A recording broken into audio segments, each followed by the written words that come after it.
ನನಗೂ ಟೀಚರ್ ಆಗಿ ಕೆಲವು ಅನುಭವಗಳು ನೆನಪಿಗೆ ಬರುತ್ತೆ.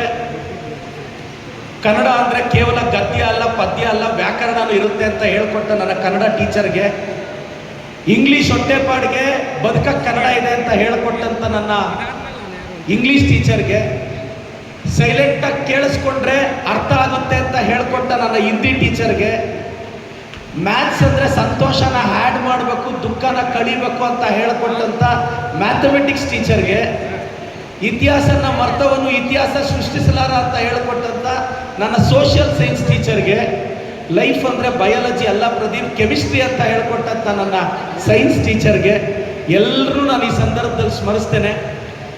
ಟೀಚಿಂಗ್ ಪ್ರೊಫೆಷನ್ ಭಾಳ ದೊಡ್ಡದು. ಓದೆಂದರೆ ಸಿಡಿಮಿಡಿಗೊಳ್ತಕ್ಕಂಥವ್ರನ್ನ ಅಂತಾರಾಷ್ಟ್ರೀಯ ಪರಿಶೋಧಕರನ್ನಾಗಿ ಮಾಡ್ತಾರೆ.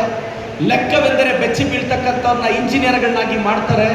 ಪ್ರತಿದಿನ ರೋಗದಿಂದ ನರಳತಕ್ಕಂಥವ್ರನ್ನ ವೈದ್ಯರನ್ನಾಗಿ ಮಾಡ್ತಾರೆ. ಇಷ್ಟೆಲ್ಲ ಸಾಧ್ಯವಾದದ್ದು ಹೇಗೆ?